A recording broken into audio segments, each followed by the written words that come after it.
Christ parfait, Jésus, le meilleur des hommes. Genèse 2, 15 à 17, Yahvé Dieu prit l'homme, et l'établit dans le jardin d'Éden, pour le cultiver et le garder. Et Yahvé Dieu fit à l'homme ce commandement. Tu peux manger de tous les arbres du jardin, mais de l'arbre de la connaissance du bien et du mal, tu ne mangeras pas. Car, le jour où tu en mangeras, tu deviendras passible de mort. Dieu, Yahvé, a placé tant de choses sur la terre, au profit de l'homme, dont une seule n'était pas, et n'est pas à goûter, c'est-à-dire le péché. Car s'il en était autrement, nous ne serions pas libres de nos choix, et de nos actes. Et lui, Dieu, ne serait pas le Seigneur, mais simplement, le Créateur des bêtes aveugles. Aussi bien, Christ est conduit au désert par l'Esprit Saint, pour y être tenté par le diable. Satan ne lui tente pas, sur n'importe quelle tentation, mais juste sur 3 tentations bien ciblées. La première. Matthieu 4, 2 à 3. Jésus jeûna durant 40 jours, et 40 nuits. Après quoi, il eut faim. Et, s'approchant, le tentateur lui dit, « Si tu es fils de Dieu, dis que ces pierres deviennent des pains. » Par cette première tentation, Satan voulait l'empêcher d'accomplir. Deutéronome 8, 2 à 3. Souviens-toi de tout le chemin que Yahvé ton Dieu t'a fait faire pendant 40 ans, dans le désert, afin de t'humilier, de t'éprouver, et de connaître le fond de ton cœur. Allais-tu, ou non garder ses commandements? Il t'a humilié, il t'a fait sentir la faim. Il t'a donné à manger la manne, que ni toi ni tes pères n'aviez connue, pour te montrer que l'homme ne vit pas seulement de pain, mais que l'homme vit de tout ce qui sort de la bouche de Yahvé. Mais Jésus l'a accompli, en ne changeant pas la pierre en pain, et en répondant. Matthieu 4, 4. Mais il répondit, il est écrit, ce n'est pas de pain seul que vivra l'homme, mais de toute parole qui sort de la bouche de Dieu. Accomplissant ainsi, Deutéronome 8, 2 à 3, que nous venons de lire. La deuxième tentation, aussi bien ciblée que la première. Matthieu 4, 5 à 6. Alors le diable le prend avec lui, dans la ville sainte, c'est-à-dire Jérusalem. Et il le plaça sur le pinacle du temple, et lui dit, si tu es fils de Dieu, jette-toi en bas, car il est écrit, Dieu donnera pour toi des ordres à ses anges, et sur leurs mains, ils te porteront, de peur que tu n'heurtes du pied quelques pierres. Par cette tentation, Satan voulait lui faire tenter Dieu, en voulant le pousser à ne pas observer le commandement suivant. Deutéronome 6, 8. Tu les attacheras à ta main comme un signe, sur ton front comme un bandeau. Mais en répondant, Matthieu 4, 7. Jésus lui dit, il est encore écrit, tu ne tenteras pas le Seigneur, ton Dieu.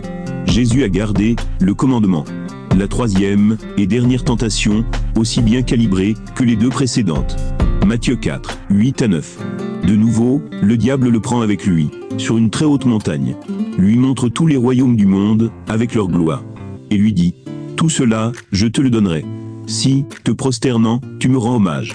En lui disant cela, Satan voulait lui faire pécher dans l'idolâtrie, contre le commandement suivant. Deutéronome 6, 5.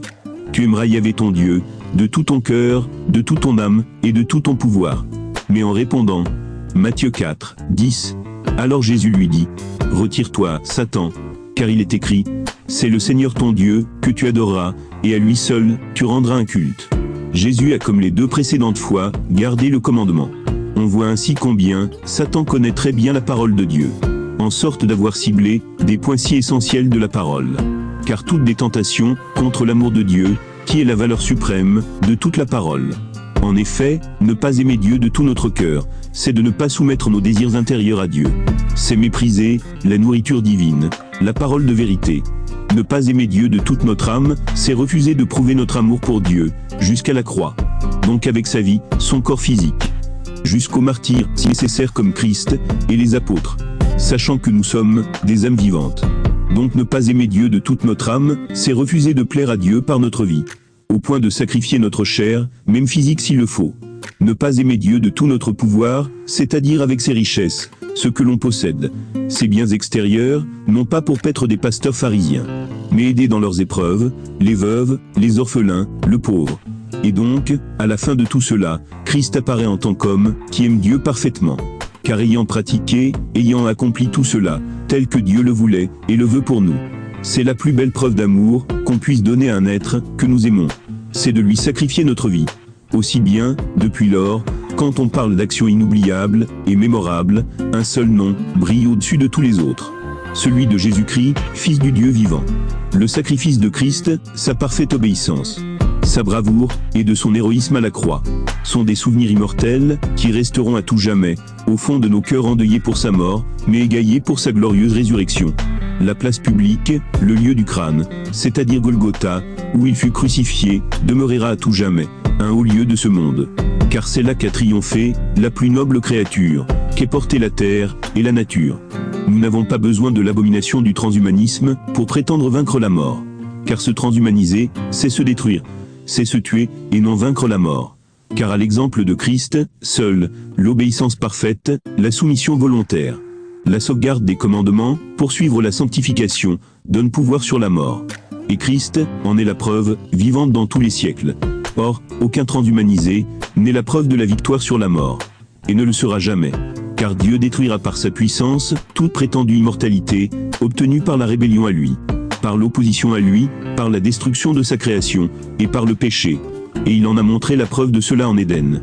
Après son péché, si Dieu lui laissait encore dans l'Éden, alors Adam aurait tendu encore sa main pour manger aussi l'arbre de vie, comme il a mangé l'arbre de la science du bien et du mal, et devenir ainsi un immortel pécheur, ainsi que nous tous avec. Mais un tel monde, de pécheurs perpétuels, ne peut que répugner au Dieu 3 fois saint. Aussi bien, il a empêché Adam d'acquérir l'immortalité, par un moyen autre que la repentance sincère du cœur, le retour à Dieu dans un cœur entier, et la sanctification. Et il le fera à nouveau aussi, avec les fils d'Adam, qui veulent obtenir l'immortalité, en dénaturant le naturel, en allant contre le naturel, par des pratiques contre nature, en déshumanisant l'humain. Cela n'arrivera jamais. Il n'y aura pas de fausse immortalité, ni de faux immortels. Vous ne pourrez tricher Dieu, avec votre transhumanisme, faiseur de fausse immortalité. Il n'y aura pas de faux immortels, dans le royaume de Dieu, et les 1000 ans de règne de Christ. Car cela n'est pas d'usage, sur la terre du Tout-Puissant. Aussi bien, cela ne tiendra pas. Car contre les faux immortels, Dieu accomplira à nouveau. Genèse 3, 22 à 24, puis Yahvé Dieu dit, « Voilà que l'homme est devenu, comme l'un de nous, pour connaître le bien et le mal. Qu'il n'étende pas maintenant la main, ne cueille aussi de l'arbre de vie, n'en mange, et ne vive pour toujours. » Et Yahvé Dieu le renvoya du jardin d'Éden, pour cultiver le sol d'où il avait été tiré. Il bannit l'homme, et il posta devant le jardin d'Éden les chérubins, et la flamme du glaive fulgurant, pour garder le chemin de l'arbre de vie. Ainsi en sera-t-il à nouveau, contre les auteurs de fausse immortalité, et leurs faux immortels. Et revenez courbés à Dieu, et acquérez la vraie immortalité. Ou bien choisissez le transhumanisme, et soyez bannis, chassés, loin des véritables immortels de Dieu.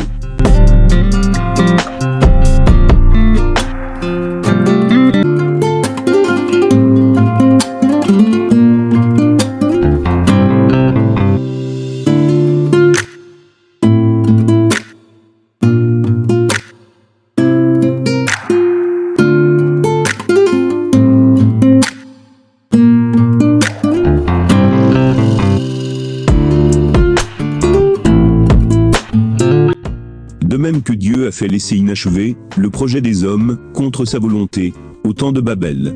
De même qu'il a empêché Adam pécheur, de manger l'arbre de vie, et devenir pécheur immortel, avec toute sa descendance.